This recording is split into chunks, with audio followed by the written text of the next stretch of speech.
राधे राधे दोस्तों, आज हम आपको सुनाएंगे एक अनाथ लड़के की शिवरात्रि की कथा।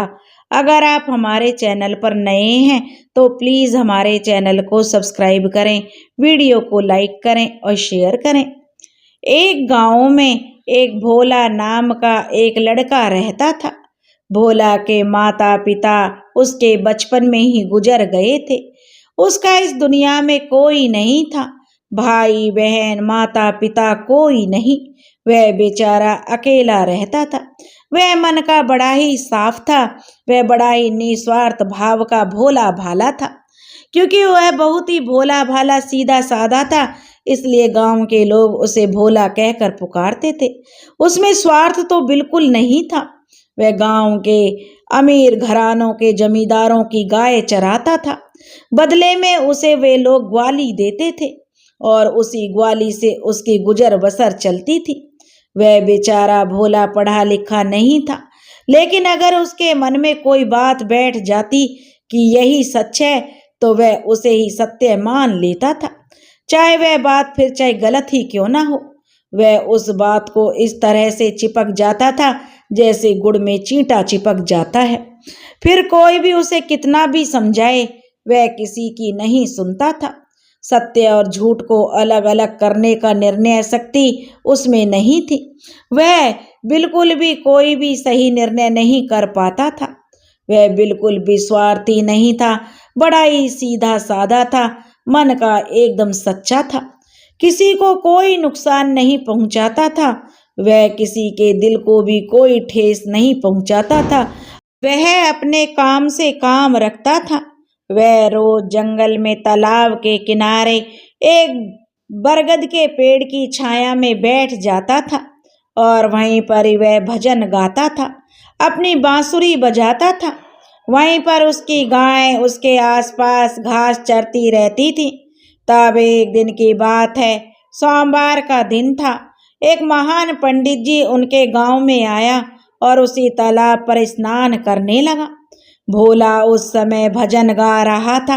जब उसने एक पंडित को तालाब पर स्नान करते हुए देखा तो उसने भजन गाना रोक दिया। वह पंडित जी को देखने लगा। पंडित जी ने गेरुए रंग के कपड़े पहन रखे थे, कंधे पर झोला लटका हुआ था, लंबा सा तिलक लगा हुआ था, हाथ में चटाई लिए हुए थे। उनकी छवि देखते ही जो ऐसा लगता था कि यह कोई ज्ञानी पंडित है। और दोपहर का समय था। पंडित जी ने झोले को पेड़ पर टांगा और अपने लपेटे हुए कपड़े खोले और तालाब में स्नान किया। फिर उन्होंने स्वयं के कपड़े धोए और साफ सुथरे वस्त्र पहनकर कपड़ों को पेड़ पर सुखाया और वहीं पेड़ के नीचे चबूतरे पर चटाई बिछाकर आल पालती मार कर बैठ गए और दोनों आंखें बंद करके जो दाहिने हाथ से नाक दबाकर बहुत देर तक बैठकर कुछ मंत्रों का जाप करते रहे।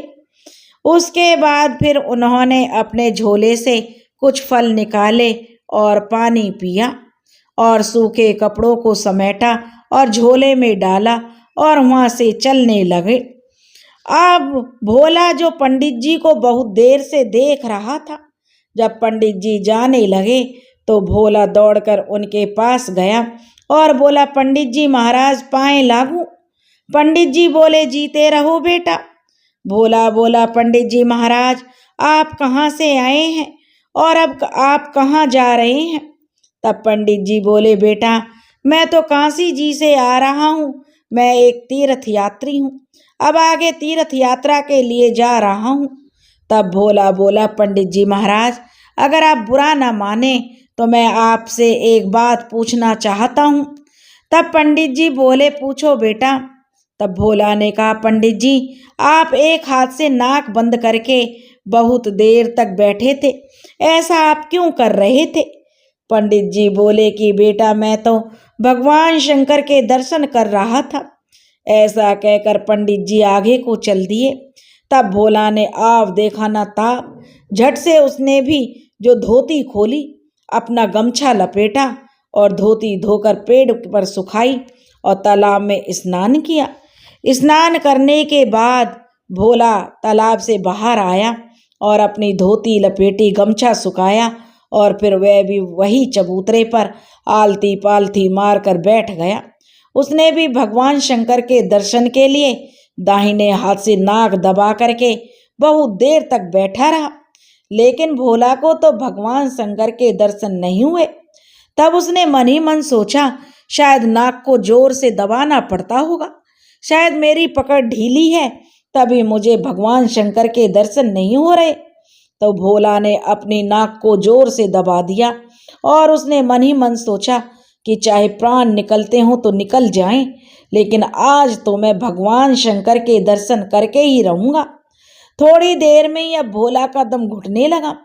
अब ऊपर कैलाश पर भगवान महादेव और माता पार्वती जी भोला की यह सब जो देख रहे थे भोला को। और तब माता पार्वती जी ने शंकर जी से कहा, हे स्वामी, यह तो जो लड़का आपके दर्शन के लिए नाक दबा करके बैठ गया है, अगर कुछ क्षण और यूं ऐसे ही बैठा रहा तो इसकी मृत्यु तो निश्चित है। इसलिए हे भगवान, अब आपको उसके दर्शन के लिए जाना चाहिए। तभी वहां पर नारद मुनि जी पहुंच गए। नारद मुनि ने जाकर शंकर जी और माता पार्वती जी से विनती करी, हे महादेव, आप तो उसे दर्शन दीजिए, क्योंकि उसके ऐसा करने से देवताओं का सिंहासन डोल पड़ा है, सभी देवता घबरा गए हैं, अब आप उसे दर्शन दीजिए। नारद मुनि और माता पार्वती के बार बार विनती करने पर फिर शंकर भगवान को अपनी हट छोड़नी पड़ी। तब महादेव जी नांदिए पर सवार होकर भोला को दर्शन देने के लिए मृत्यु लोक पर वहीं तालाब के किनारे पहुंच गए। तब नांदिए पर सवार भगवान शंकर ने भोला से कहा कि हे पुत्र, आंखें खोलो, मैं ही भगवान शंकर हूँ और तुम्हें दर्शन देने के लिए आया हूँ। तब भोला ने कहा कि अगर आप भगवान हैं तो मैं कैसे मानूं, मुझे तो सबूत चाहिए। भगवान बोले, जैसा तुम सबूत चाहो वैसा ले सकते हो। तब भोला बोला कि मैंने तो कभी भगवान शंकर के दर्शन नहीं किए, लेकिन काशी जी के पंडित जी ने भगवान जी के दर्शन किए हैं और अभी पंडित जी ज़्यादा दूर नहीं गए होंगे, मैं दौड़कर जाता हूँ और उन्हें लेकर आता हूँ, तब तक आप यहीं पर रहना। भगवान शंकर ने कहा कि ठीक है, मैं यहीं पर हूँ, तुम अपने पंडित जी को लेकर के आओ।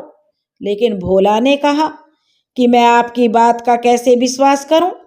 अगर मेरे जाने के बाद आप यहाँ से कहीं चले गए तो मैं उसे कैसे बताऊंगा पंडित जी को? मैं एक काम करता हूँ, आपको इस पेड़ से बांध कर ही जाऊंगा। फिर उस भोला ने एक रस्सी की मदद से भगवान शंकर को और नांदिए को पेड़ से बांध दिया और खुद उसी दिशा में चलने लगा जिस दिशा में पंडित जी गए थे। थोड़ी देर भागने पर भोला को वही पंडित जी दिखाई दिए।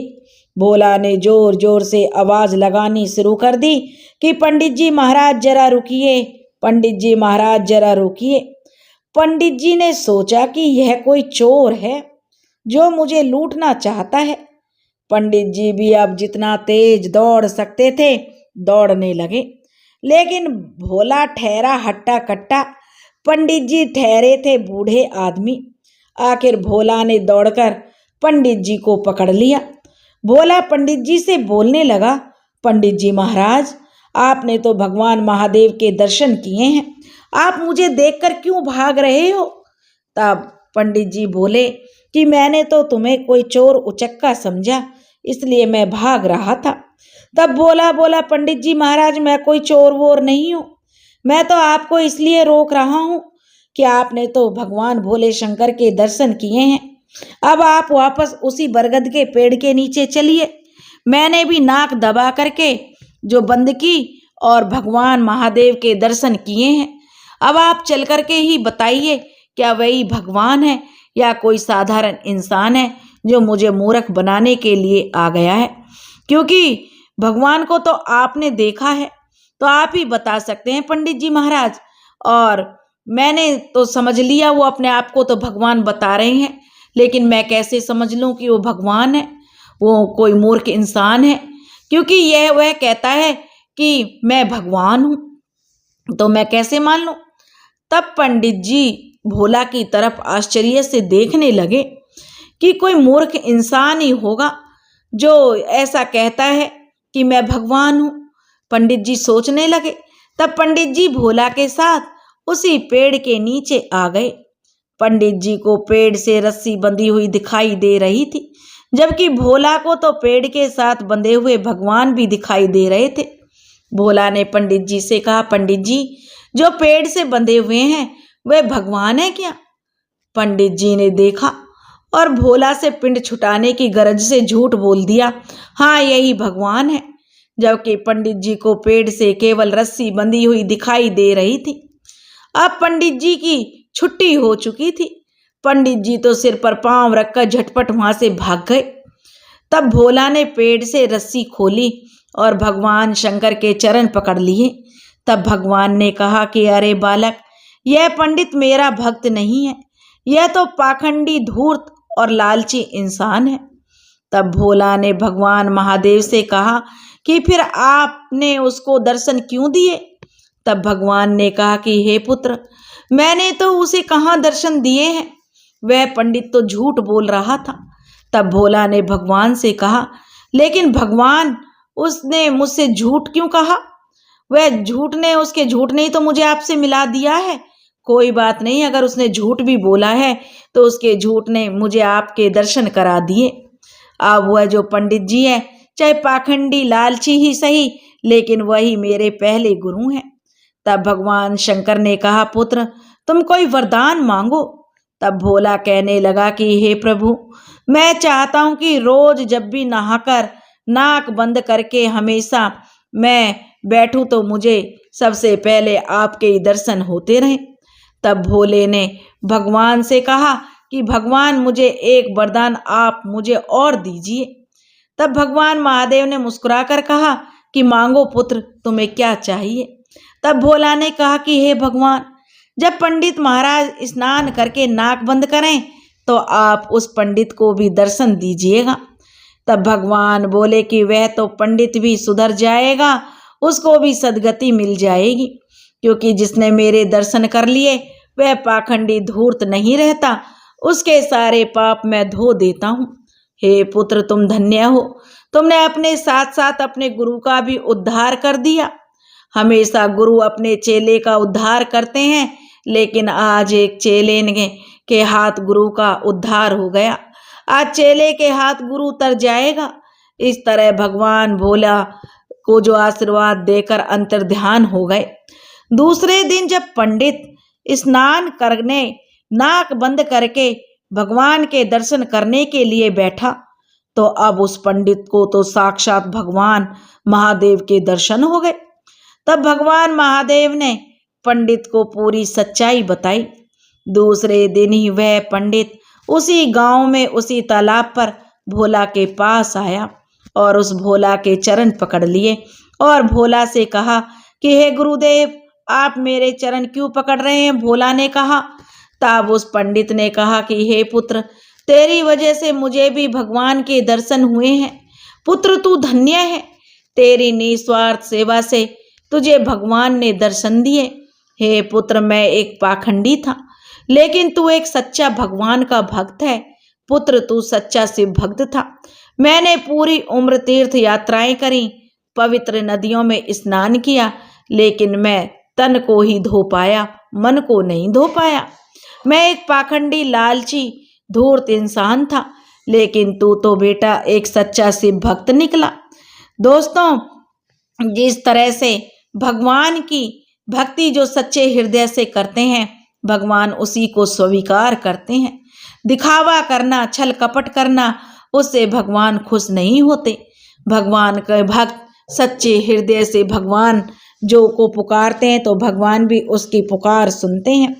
हे भोले शंकर, हे माता पार्वती, जैसे भगवान ने उस भोला को दर्शन दिए, ऐसे ही जो यह कथा सुन रहे हैं और जो यह कथा कह रहे हैं, उनको भी दर्शन देना। दोस्तों, अगर आपको यह कहानी पसंद आई हो तो प्लीज़ हमारे चैनल को सब्सक्राइब करें, वीडियो को लाइक करें और शेयर करें। राधे राधे।